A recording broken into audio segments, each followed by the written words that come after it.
All right, guys. So video number 2 for Tuesday.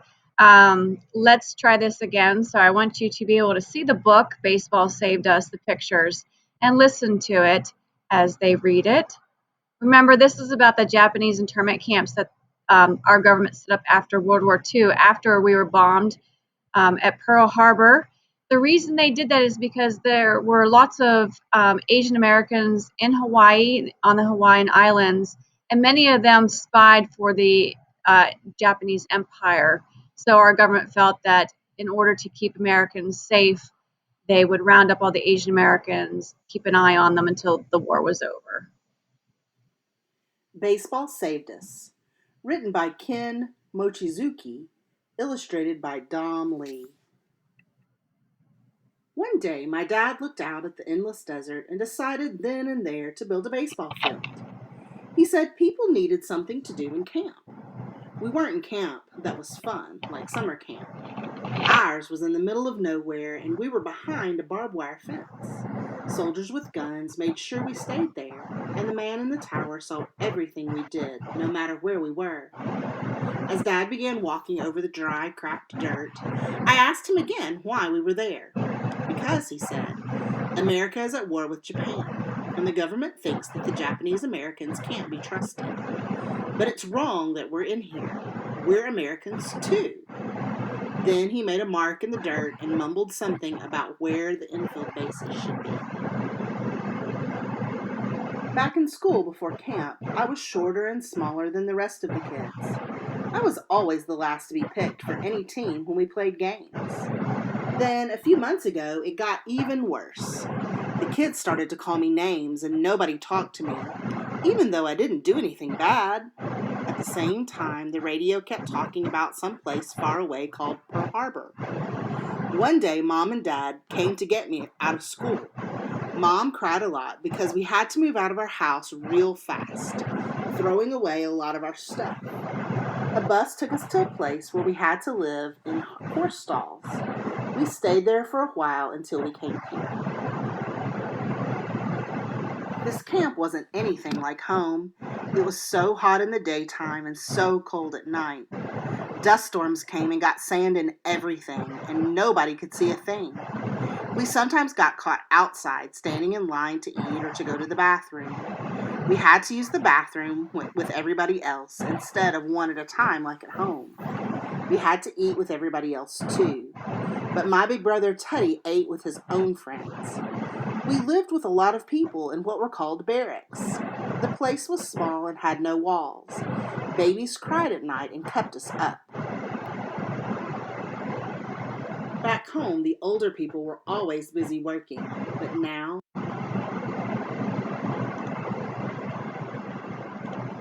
all they did was stand or sit around. Once Dad asked Teddy to get him a cup of water. "Get it yourself," Teddy said. "What did you say?" Dad snapped back. The older men stood up and pointed at Teddy. "How dare you talk to your father like that?" one of them shouted. Teddy got up, kicked the crate he was sitting on, and walked away. I had never heard Teddy talk to Dad that way before. That's when Dad knew we needed baseball. We got shovels and started digging up the sagebrush in a big empty space near our barracks. The man in the tower watched us the whole time. Pretty soon, other grown-ups and their kids started to help. We didn't have anything we needed for baseball, but the grown-ups were pretty smart. They funneled water from irrigation ditches to flood what would become our baseball field. The water packed down the dust and made it hard. There weren't any trees, but they found wood to build the bleachers. Bats, balls, and gloves arrived in cloth sacks from friends back home. My mom and other moms took the covers off the mattresses and used them to make uniforms. They looked almost like the real thing. I tried to play, but I wasn't that good. Dad said I just had to try harder. But I did know that playing baseball here was a little easier than back home. Most of the time, the kids were the same size as me. All the time I practiced, the man in the tower watched. He probably saw the older kids giving me a bad time and thought I was no good. So I tried to be better because he was looking. Soon there were baseball games all the time. Grown-ups played and us kids did too. I played second base because my team said that was the easiest.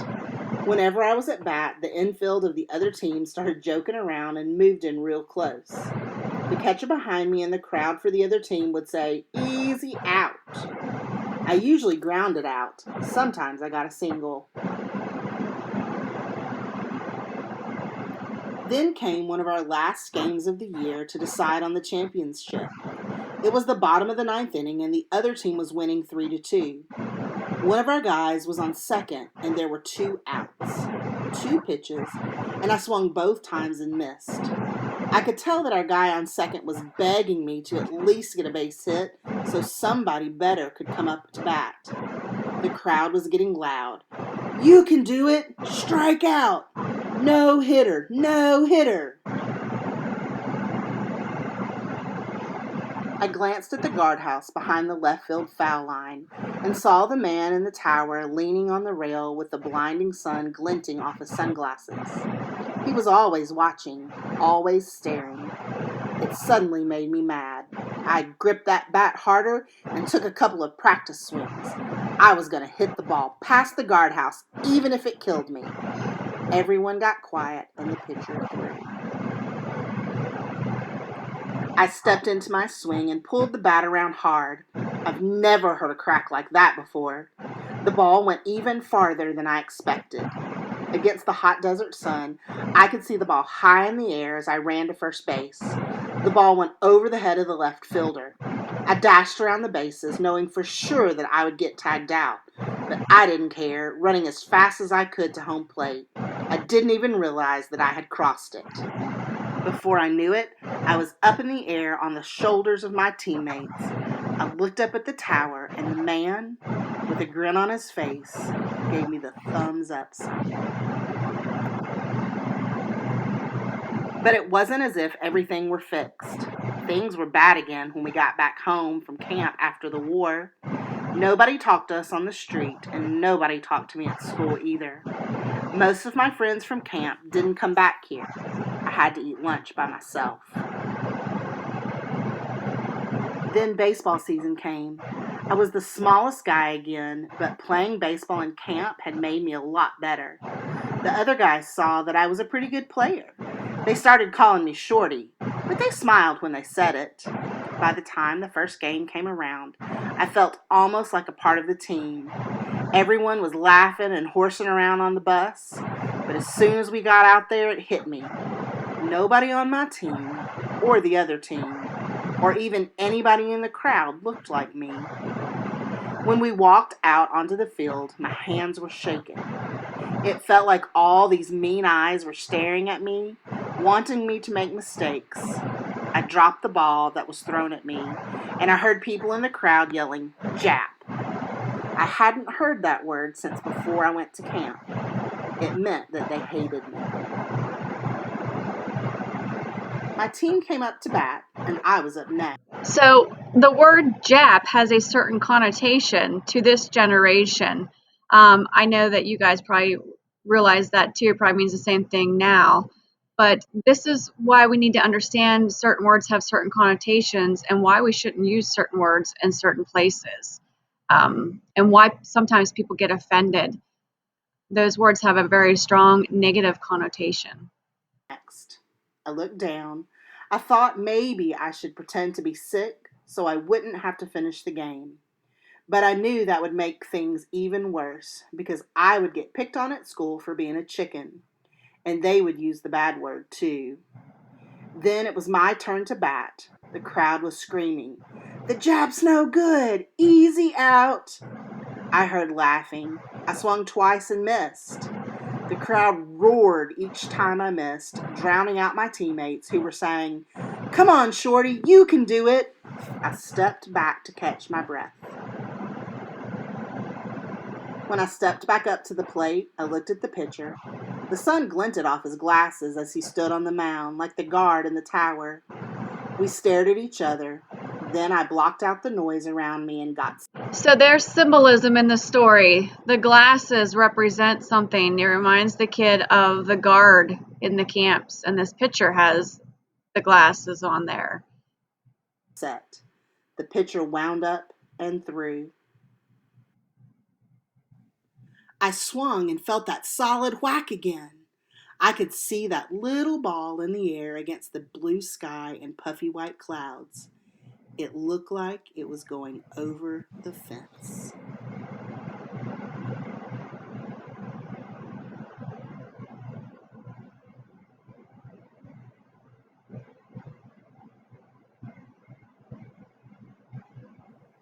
Author's note.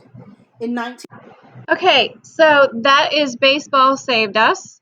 And when you guys go into the schedule, now remember, when you guys click on this in Classroom, look up here. It might be on Home. If you don't see any lessons, click on the schedule.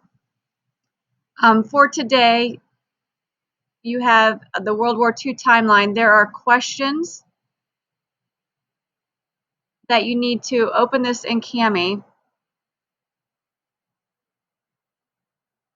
Answer these questions based on what you're learning, based on this timeline, and then share it with me. You'll notice that tomorrow we're going to start talking about Code Talkers.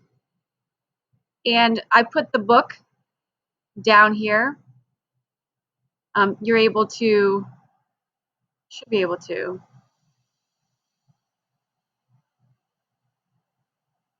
read this book, Code Talkers.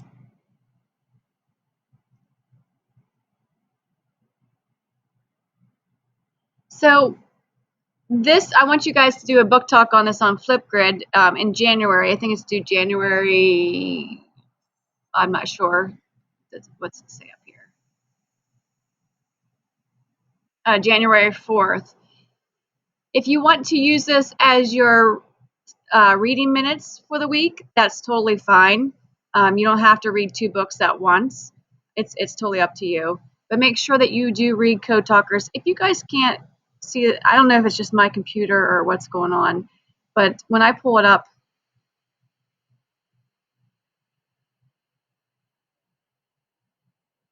in my thing, I can see it.